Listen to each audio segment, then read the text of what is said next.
Bismillahirrahmanirrahim. Assalamualaikum warahmatullahi wabarakatuh. Hamdan wa syukranillah wassalatu wassalamu ala rasulillah amma ba'd. Pertama dan yang paling utama, marilah kita panjatkan puji syukur kehadirat Allah Subhanahu wa taala yang telah melimpahkan kepada kita nikmat iman, kesehatan, lebih-lebih kesempatan sehingga saya pribadi dapat menyelesaikan presentasi mata kuliah struktur dan fisio hewan. Salawat serta salam semoga tetap tercurahkan kepada baginda Nabi besar Muhammad Sallallahu Alaihi Wasallam, Nabi yang telah mengantarkan umat manusia dari alam yang gelap gulita menuju alam yang terang benderang, seperti yang kita rasakan saat ini. Oke, yuk perkenalkan, nama saya Wulandari dengan NIM 190104012 dari kelas 3A. Saya akan mempresentasikan mengenai tracheal system atau sistem trakea. Yang pertama, sistem trakea. Trakea adalah bagian dari sistem pernapasan tubular dengan panjang 10 hingga 16 cm dan diameter sekitar 20 hingga 25 mm. Trakea berada di belakang laring dan di depan bronkus, berbatasan dengan kerongkongan. Trakea adalah organ yang digunakan untuk mengarahkan udara ke dalam bronkus dan alveoli sambil menyaring debu atau kotoran di udara. Poin yang kedua yaitu fungsi trakea. Ini adalah penjelasan mengenai fungsi trakea. Yang pertama, bagian sistem pernapasan. Trakea adalah tabung untuk bernapas setelah laring berada. Udara yang melewati trakea akan masuk ke bronkus, kemudian alveoli baru masuk ke paru-paru, hingga dalam trakea. Debu atau kotoran yang masih ada di udara akan disaring oleh trakea.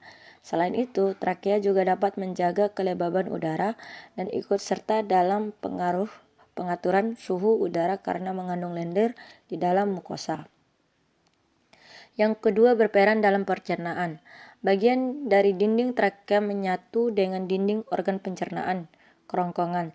Secara tidak langsung, trakea juga memiliki pengaruh pada proses pencernaan pada manusia.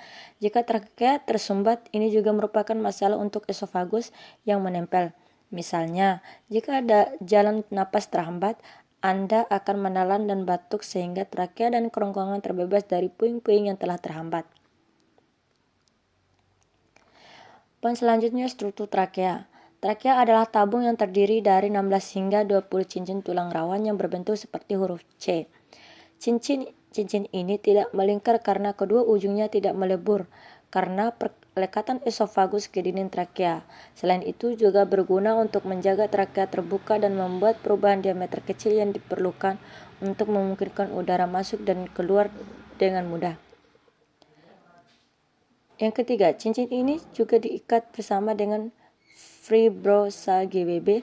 Trakea kuat tetapi juga elastis. Trakea terdiri dari epitel bersilia dengan sel piala.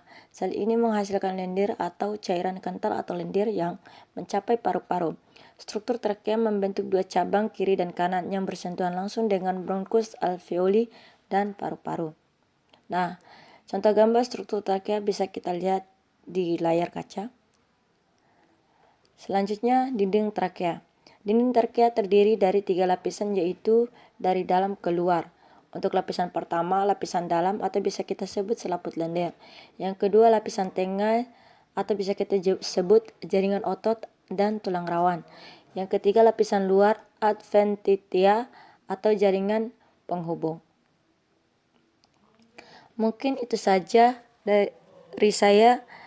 Sekian dan terima kasih. Wabillahi taufiq wal hidayah. Wassalamualaikum warahmatullahi wabarakatuh.